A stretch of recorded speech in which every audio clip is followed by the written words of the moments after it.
Muy buenos días, ¿cómo están? Espero que se encuentren de lo mejor. Y vámonos con el siguiente tema que nos toca ver el día de hoy, que es el proceso de compra del consumidor.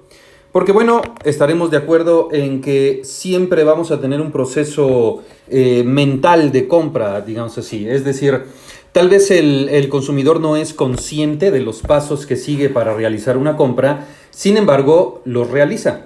Y para nosotros como mercadólogos es importante saber cuál es el proceso mental que pasa un consumidor al momento de comprar algo. Pero antes de comenzar, y tiene que ver con este proceso de compra del consumidor, chéquense esta foto. Una cajita feliz de McDonald's, pero pues ahora resulta que la cajita feliz dice: comer frutas te mantendrá saludable y fuerte. Y en el interior de la cajita feliz, en vez de una hamburguesa, tenemos, o en vez de papas, tenemos manzana. Yo sé, como podrán ver por la fecha, la foto ya es algo antigua, un poco más de 2 años. Sin embargo, es un ejemplo interesante de qué es lo que las empresas están haciendo para cambiar de acuerdo con la percepción que tenga el consumidor de ellas. ¿Vamos bien hasta acá? Es decir, se decía antes, no sé, que McDonald's era comida chatarra o que podía hacer daño o algo así a los niños, y pues resulta que de repente entonces McDonald's empezó a poner manzanas e imágenes, de comer frutas y verduras porque es mucho más sano, ¿no? Es decir, la empresa siempre se va a adaptar a la situación del consumidor y por ende se va a adaptar a la situación mental del consumidor, obviamente para tener siempre más ventas. ¿Qué es una actitud? ¿Lo han pensado alguna vez? ¿Y qué tiene que ver con la compra o con el proceso de compra del consumidor? Piensen, ¿qué es una actitud? ¿Es la manera de ver algo? ¿Es la manera de percibir alguna situación? ¿Es la manera en que nosotros nos manejamos hacia algún tipo de fenómeno o causa? Podemos decir que una actitud es una predisposición aprendida para responder consistentemente de modo favorable o desfavorable a un objeto. Es decir, una actitud es el enfoque mental, digamos, que tenemos hacia un producto o servicio, y mediante ese enfoque mental nosotros percibimos entonces una opinión positiva o negativa. ¿Vamos bien? Y el consumidor siempre va a tener una actitud al momento de comprar un producto o un servicio, eso es más que claro. Entonces, hablando de el proceso de compra, lo primero que debemos tener en mente es la actitud. La actitud es importante dentro de este proceso de compra y obviamente se toma en cuenta para cualquier tipo de transacción. Características de la actitud. No son innatas, sino se aprenden. Debido a las experiencias desde la infancia, la adolescencia, incluso vida adulta, rutina, comportamientos, de ahí es donde sacamos nosotros la actitud, es aprendida, no nacemos con ella. Se relaciona con un comportamiento, ya que supone una predisposición a responder, lo que le estaba diciendo hace unos segundos, y está dirigida hacia un objeto, producto, marca, servicio, empresa, persona o idea. Todos podemos tener opiniones favorables o desfavorables acerca de una empresa, acerca de una marca, de un producto o de un servicio. Y debido a esa actitud que nosotros tenemos de esas marcas, pues es obviamente la opinión que tenemos de esa marca y por ende el proceso de compra que tenemos hacia ese tipo de productos o de servicios. El comportamiento del consumidor se enfoca en las maneras en que los individuos toman decisiones para gastar sus recursos disponibles, tiempo, dinero y esfuerzo, en artículos relacionados con el consumo. Y póngase a pensar, y esto es cierto, lo que más gasta un consumidor al momento de comprar un producto, pues es eso, tiempo, dinero y esfuerzo, ¿cierto?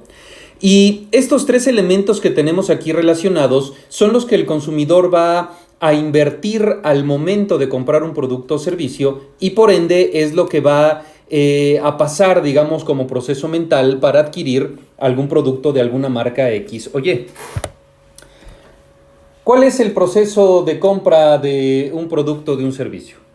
Primero, reconocimiento del problema, motivación interna o estímulo externo. Vamos a poner una opción o un ejemplo. Vamos a suponer que una persona necesita comprar un automóvil porque, no sé, no tiene transporte y necesita comprar un automóvil. Entonces, ahí tenemos primero el reconocimiento del problema. Es decir, transporte. Esa es mi motivación interna, un estímulo externo. El poder ir a mi trabajo todos los días en mi carro particular. Segundo paso del proceso de compra. Búsqueda de información. Experiencia y fuentes externas según la complejidad de la compra. Y quise poner entonces este modelo, este ejemplo del automóvil porque estamos de acuerdo que tener o comprar un coche no es cualquier cosa, ¿cierto? Se lleva a cabo, digamos, un proceso mental bastante complejo para comprar un carro. Tenemos muchísimas opciones y por ende tenemos que buscar muchísima información al momento de considerar un modelo de carro de una marca en particular, porque pues no es cualquier gasto. Digamos así, es una compra bastante compleja donde sobre todo la inversión monetaria es bastante alta. Tercer punto, tenemos la evaluación de alternativas.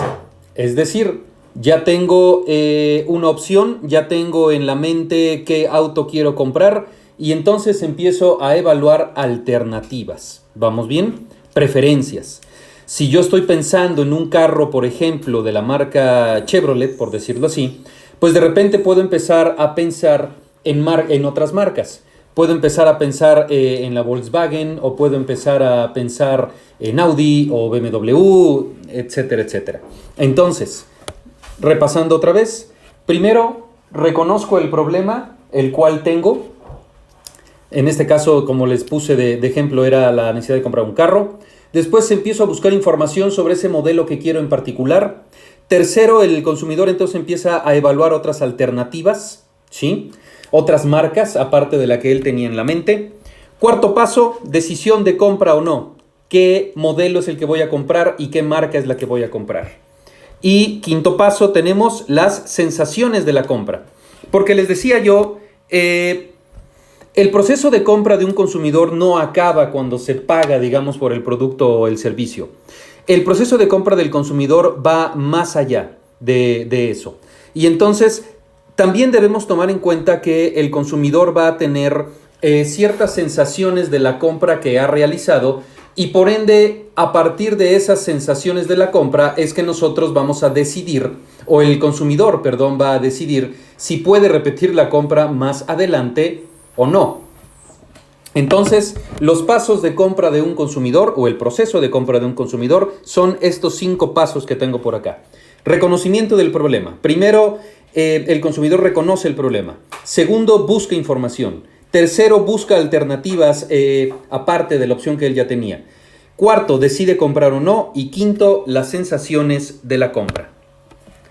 La labor del mercadólogo entonces es comprender la conducta del comprador en cada etapa y las influencias que están operando en ese proceso. Eso permite que el mercadólogo desarrolle programas de mercadotecnia significativos y efectivos para el mercado meta. Porque lo que nosotros queremos es una estrategia de mercadotecnia que sea efectiva y dirigida hacia el consumidor. Es decir, que realmente yo sepa lo que quiere el consumidor, que realmente yo sepa qué es lo que está pensando el consumidor y de esa manera entonces orientarlo hacia que compre el producto o marca que yo estoy representando.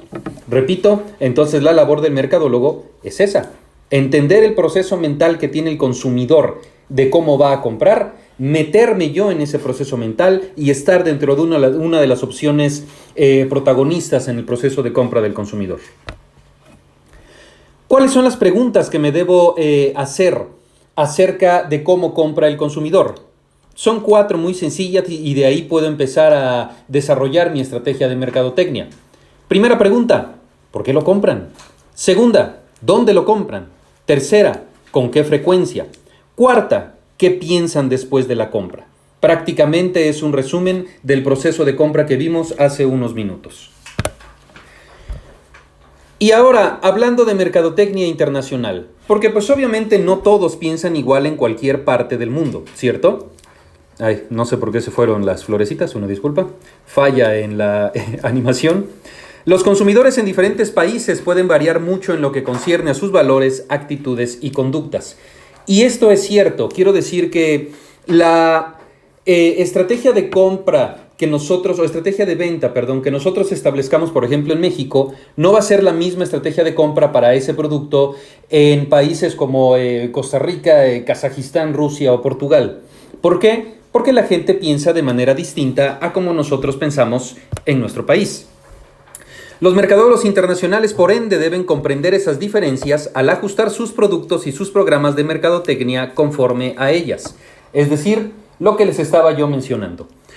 La estrategia de venta o la estrategia de mercadotecnia tiene que ir implícitamente ligada al territorio geográfico donde estoy vendiendo mi producto o servicio.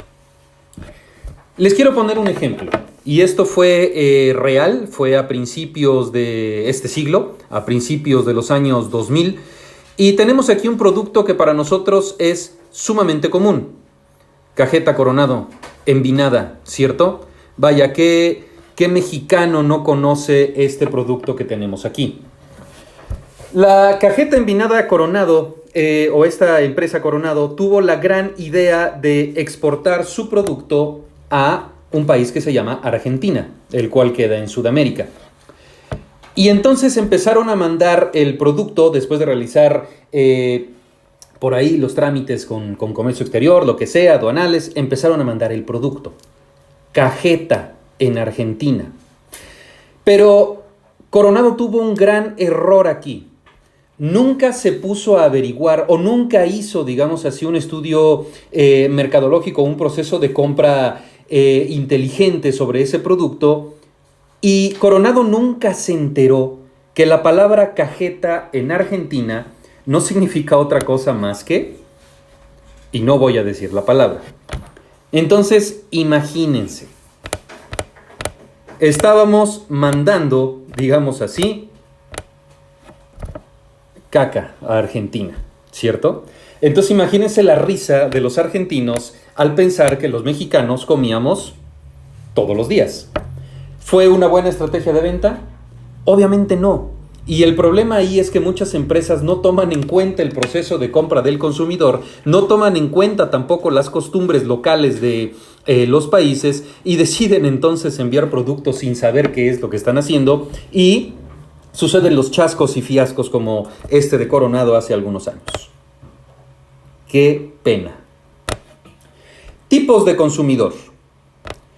Según su grado de fidelidad tenemos varios tipos de consumidor, pero vamos a tratar de resumirlos en unos 3 o 4. Y el primer consumidor que tenemos por aquí listado es el consumidor opositor.